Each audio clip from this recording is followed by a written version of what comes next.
ஓகேவா? ஓகே. இப்போ மே 3 எக்ஸாம் வந்து கேன்சல் ஆனதுனால, எல்லாரும் எக்ஸாமுக்கு ரீநீட் எக்ஸாமுக்கு கண்டிப்பா படிச்சுட்டு இருப்பீங்க. உங்களுக்கு ஒரு குட்டி அனாலிசிஸ் பண்றோம். இத பேஸ் பண்ணி ரீநீட்க்கு இப்படி வருமான்னு பார்த்தோம்னா, ஓரளவுக்கு வரும். ஆனா அப்படியே கம்ப்ளீட்டா வராது. ஆனா அந்த குட்டி அனலைசிஸ் வந்து உங்களுக்கு நான் ஷேர் பண்றேன். என்னன்னா 2024 ரீநீட் பேப்பர அனலைஸ் பண்ணீங்கன்னா, அதுவும் பாட்னில நம்மளுக்கு ஒரு ஐடியா கிடைக்கும். அந்த ஐடியா மூலியமா ஓகே இப்போ 3 மே 2026ல நம்மளுக்கு all India NEET exam cancel ஆச்சு. அத அப்படியே அதுல ரீநீட் வரும்போது இப்படி ஒரு ஷேடோல வரலான்றது ஒரு கெஸ் தான். ஆனா கம்ப்ளீட்டா வருமான்றது அது ஒரு கொஸ்டின் மார்க் தான். அதுக்கு நம்ம திருப்பி உட்காந்து ஒரு அடி ரிவிஷன் பண்றது தான் இட்ஸ் அ பெட்டர் வே. இதுல வந்து பார்த்தோன்னா, நம்மளுக்கு நீட் யுஜி 2024 மே 5ல நடந்துச்சு நம்மளுக்கு. மே 5ல. இந்த மே 5ல பாட்னி வந்து பார்த்தோன்னா, ஈஸி டூ மாடரேட் லெவல் தான் இருந்துச்சு. மோஸ்ட்டா என்சிஇஆர்டிய டைரக்ட்டா கேட்டாங்க. ஜெனடிக்ஸ் பார்ட்ல ட்ரிக்கியா கேட்டாங்க. மேத்ஸ்ல அந்த எலிமினேஷன் டெக்னிக் அப்ளை பண்ற மாரி கேட்டாங்க. ஆனா ஈஸியா தான் இருந்துச்சு. ஆனா அதுவே ரீநீட் 2024 ஜூன் 23ல நடந்துச்சு.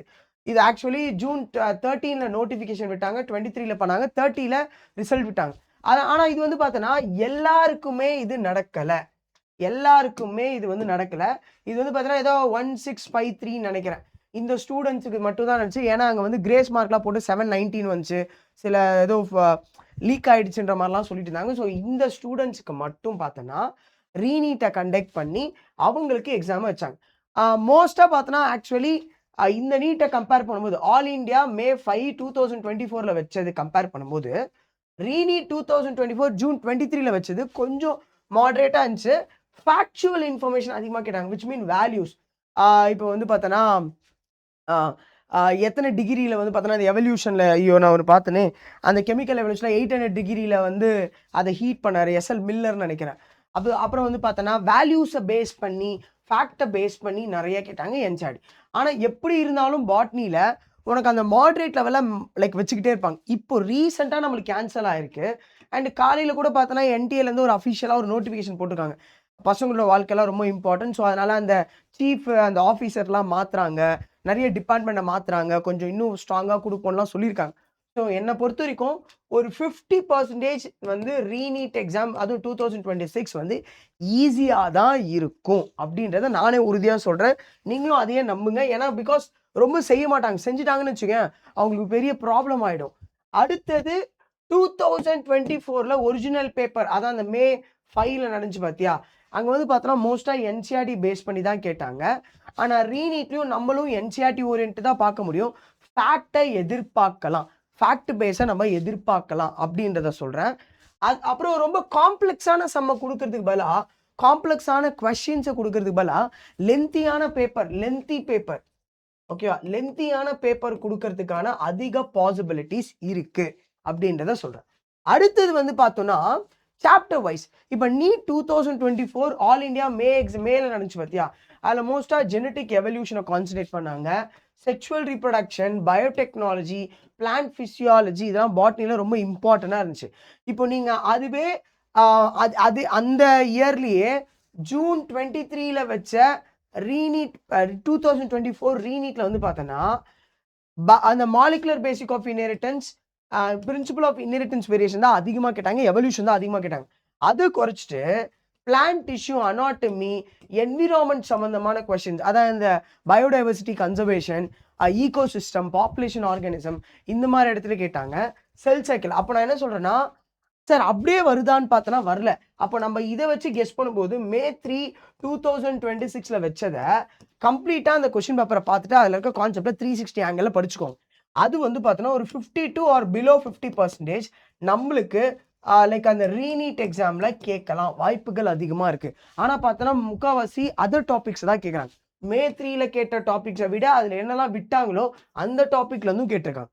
ஸோ நம்ம அத கரெக்ட்டா கெஸ் பண்ணோம்னா, இந்த எக்ஸாமும் நம்ம நல்ல மார்க் எடுக்கலாம். டிஃபிகல்டி லெவல் மே 2000 அதான் மே 5 2024ல நடந்தது பார்த்தோன்னா, ஈஸியா தான் இருந்துச்சு. ஆனா வந்து பார்த்தோன்னா, ட்ரிக்கி டிஸ்ட்ராக்ஷன்ஸ் விச் மீன் என்ன சொல்ல வரான்னா, ஹோமோலோகஸ், அனலோகஸோட டிஃபரன்ஸ் என்ன? அதுல இருக்க எக்ஸாம்பிள்ஸ் என்ன? அப்போ பிளஸ் சிம்ப்ளஸ்ட் என்ன? ஜீன் இன்டராக்ஷன்ஸ் இந்த மாரி ஒரு சில கொஸ்டின கொஞ்சம் கொஞ்சம் திங்க் பண்ணி சிமிலர் டெர்ம்ஸா இருக்கிற மாரி குடுத்திருந்தாங்க. ஸோ அப்படிதான் படிச்சுட்டும் இருந்தேன். அப்படிதான் எழுதுனாங்களே எல்லாருமே.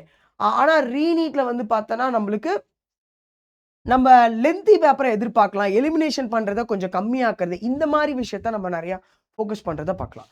And next conceptual depth comparison. நான் திருப்பியும் சொல்றேன். நீட் 2024 மே மே 5ல வந்து பார்த்தோன்னா, என்சிஆர்டில கொஞ்சம் ஹைலி இருந்துச்சு. கான்செப்ட் வந்து கொஞ்சம் மாடரேட்டா இருந்துச்சு. ஜெனடிக்கல் சம்மந்தமானது கொஞ்சம் அதிகமா இருந்துச்சு. ஈக்காலஜி சம்மந்தமானதும் கொஞ்சம் மாடரேட்டா கேட்டாங்க. ஆனா ரீநீட்ல பார்த்தோன்னா, ஜெனடிக் சம்மந்தமானத அப்படியே குறைச்சிட்டாங்க. ஜெனடிக் சம்மந்தம் அப்படியே மாடரேட் ஆக்கிட்டாங்க. ஓகேவா? என்சிஆர்டி லைன வந்து இன்னும் அதிகமாக்குனாங்க. ஏன்னா, நான் திருப்பி சொல்றேன். ஒரு எக்ஸாம் வந்து ரீநீட் கண்டக்ட் பண்றாங்கன்னா, அதுல வந்து பசங்க பேனிக் ஆயிடக்கூடாது. ஸோ, அதனால ஈஸியா கொஞ்சம் குடுக்கணும்னு தான் பார்ப்பாங்க. ஆனா, அதுக்குன்னு பார்த்தோன்னா, என்சிஆர்டி அந்த ஸ்டாண்டர்ட வந்து விட்டுற மாட்டாங்க. ஸோ, நான் இதனால என்ன சொல்ல வரேன்னா, இப்போ மே 3ல நடந்த கொஸ்டின் பேப்பர ஃபர்ஸ்ட்டு ஃபுல்லா 360 ஆங்கிள்ல ஃபோக்கஸ் பண்ணிடுங்க. அதுல இருக்க டாபிக்ஸ படிச்சுங்க. அது கூட ரிமைனிங் டாபிக் ஆர் என்சிஆர்டி ஒரு வாட்டி லைன் பை லைன் படிச்சுருங்க.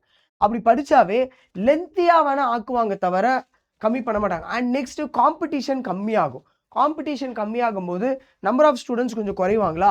அப்ப என்ன ஆகும்னா, இருக்கிற ஸ்டூடண்ட்ஸ் எழுதுறவனுங்கலாம் நம்ம இது செகண்ட் அட்டெம்ப்ட்டா குடுத்து தான் வெயிட்டா எழுதுவாங்க. அப்போ நம்மளுக்கு அந்த மாரி குவாலிட்டியான ஸ்டூடண்ட் இப்ப பாரு 26 லேக் ஸ்டூடண்ட்ஸ் வந்து அப்ளிகேஷன் போட்டாங்க. 22.21 அந்த மாரி லேக்ஸ்ல வந்து எக்ஸாம் அப்ரோச் பண்ணாங்க. ஆனா, அதுல பார்த்தீங்கன்னா, ஒரு சில ஸ்டூடண்ட்ஸ் வந்து சும்மா எழுதுவானுங்க. ஃபர்ஸ்ட் அட்டெம்ப்ட்ட பேசிக்கா குடுக்கணும்னு நெனைப்பாங்க. ஆனா, இப்போ எழுதுறவனுங்க செகண்ட் அட்டெம்ப்ட்ட வேலிடா யூஸ் பண்ணணும்னு தான் பார்ப்பாங்க. அப்போ என்ன நடக்கும்னா, கொஞ்சம் எஃபெக்டிவா படிப்பாங்க. அப்படியும் சில பேர் உடைவாங்க. ஸோ, நான் என்ன சொல்ல வரேன், என்சிஆர்டிய லைன் பை லைனா படிச்சு கொஞ்சம் தெளிவாக்கிடுங்க. அது மூலியமா வர ரீநீட் எக்ஸாம நம்மளுக்கு கொஸ்டின் பேப்பர லென்த்தியா இருந்தாலும், டைம் கன்சப்ஷனாலும் நம்மளால அந்த மைண்ட் செட்ல போம்போதே நம்ம அத கிராக் பண்ண முடியும். சரி, இப்போ உங்களுக்கு ஒரு அப்டேட் குடுக்குறேன். யகீன் நீட் தமிழ் ஓகேவா? இது வந்து ரீசென்ட்டா லான்ச் பண்ணியிருந்தாங்க. இன்னும் அத ஸ்டார்ட் பண்ணல. பட் இப்போ உங்களுக்கு சம்மர் ஆஃபர்ல 999 தமிழ் 500 நீங்க போட்டீங்கனாவே 999க்கு இந்த ஆஃபர். அதுவும் அடுத்த வருஷம் 2027 நீட் ஆஸ்பிரண்ட்ஸா லைக் இருக்காங்க பாத்தியா எக்ஸாம் எழுத போறாங்கல்ல, அவங்களுக்கு இந்த பேட்சஸ் வந்து ரீசென்ட்டா குடுக்குறாங்க. ஆக்சுவலி வொர்த் இது யாருக்கும் தெரிய மாட்டேங்குது. ஸோ தெரியாதவங்களுக்கு நாங்க தெரியப்படுத்துறோம். இதுல எடுக்கிற ஃபேக்கல்டிஸ் பார்த்தோம்னா டாப் ஃபேக்கல்டிஸ். பாட்னிக்கு நான் எடுப்பேன். தருண் சார் ஜூவாலஜிக்கு, பிசிக்ஸுக்கு அபி சார், கெமிஸ்ட்ரிக்கு பிருத்விராஜ் சார் எல்லாருமே டாப் ஃபேக்கல்டிஸ். நெறைய ப்ரூவன் ரெக்கார்ட் வச்சிருக்காங்க. அவங்க தான் நடத்த போறாங்க. அண்ட் டிபிபிஸ் டெய்லி ஒரு கிளாஸ் முடிச்சோனே அதோட ஹோம் ஒர்க் சம்ஸ் எல்லாத்தையுமே உங்களுக்கு குடுப்பாங்க. ரெகுலர் டெஸ்ட் நம்மளுக்கு இருந்துகிட்டே இருக்கும். அந்த டெஸ்ட் கூட டிஸ்கஷனுமே இருக்கும். 24/7 சார் எப்படி சார் 24 மணி நேரம் நீங்க எப்படி சார் டவுட் சொல்லிக் குடுப்பீங்க அப்படின்னு நினைச்சீங்கன்னா, இதுக்குன்னு ஒரு ஸ்பெஷலைஸ்ட் ஒரு ஆப் லைக் ஏஐ வச்சிருக்காங்க. ஏஐ குருன்னு சொல்லுவாங்க. Actually it's a good one. நீ அத வந்து படிப்புக்கு இப்ப நீ சாட் ஜிடிபி வச்சனா அது எல்லா விஷயத்தையும் சொல்லும். ஆனா இது படிப்புக்கு சம்மந்தமா அதுவும் நீட் ஆஸ்பிரண்ட்க்கு சம்மந்தமான ஒரு ரிசர்ச்ச பண்ணி உங்களுக்கு குடுக்கும். And next class room notes கிளாஸ்ல சார் குடுக்குற நோட்ஸ் எல்லாமே உங்களுக்கு அப்லோட் ஆகி ஃப்ரீயா கிடைக்கும். ஹேண்ட் ரிட்டன் நோட்ஸோட. அண்ட் மைண்ட் மேப் ஷார்ட்கட்ஸ்லாம் சாரே எழுதி தருவாங்க. அது மூலியமா டீச்சர்ஸ் குடுக்குற அந்த ஷார்ட்கட் நோட்ஸ வச்சு யூஸ் பண்ணலாம். And next PYQ with solutions அந்த சொல்யூஷனுக்கு டிஸ்கஷனுமே நடக்கும். வாரம் உனக்கு டவுட் சால்விங்குமே இருக்கும்.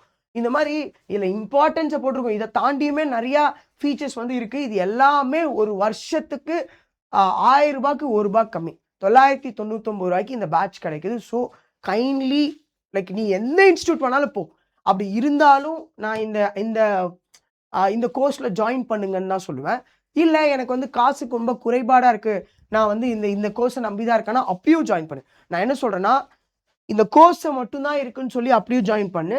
இல்ல நான் வேற இன்ஸ்டிடியூட் சேர்ந்திருக்கேன், ஆஃப்லைன் சேர்ந்திருக்கேன், ஆன்லைன் சேர்ந்திருக்கேன். அப்படி இருந்தாலும் இந்த கோர்ஸ் ஜாயின் பண்ணுங்க. ரொம்ப வேல்யூபிள். நான் திருப்பியும் சொல்றேன். யாருமே தமிழ்நாட்டுல ரூ. 1000க்கு குடுக்க மாட்டாங்க. இந்த ரூ. 1000மே நாங்க வந்து இலவசமாவே ஒரு கல்விய குடுக்கலாம்னு நினைக்கிறோம். ஆனா சில இதுக்கெல்லாம் நம்ம சார்ஜஸ் குடுக்கணும். யாரா இருந்தாலும் சரி. அப்போ ரூ. 1000க்கு இந்த பேட்ச் வந்து சத்தியமா சொல்றேன் செம்ம ஒர்த். நான் இந்த நேரத்துல இந்த 12th முடிச்ச பையனா இருந்தேன். ஏன் 11th, 12th படிக்கிறேன். அப்பயும் எனக்கு வேணா கண்டிப்பா நான் அந்த பேட்ச் வாங்கி வச்சிருப்பேன்டா. ஆனா அண்ணன் ஒரு ஆன்லைன்ல படிக்கணும். நெறைய பேர் வந்து ஆஃப்லைன்ல படிச்சா நல்லா இருக்கும். ஆன்லைன்.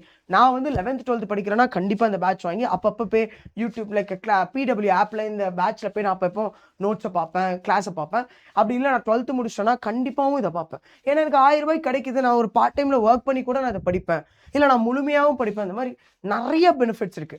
நான் ஒரு இன்ஸ்டிடியூட் சேர்ந்தாலும், சேரலனாலும், இல்ல நான் வந்து வொர்க்கிங்கா இருக்கேன், பார்ட் டைமா வொர்க் பண்றேன். 11th 12th இருந்தாலும் எல்லாருக்குமே இந்த பேட்சை நான் சொல்லுவேன்.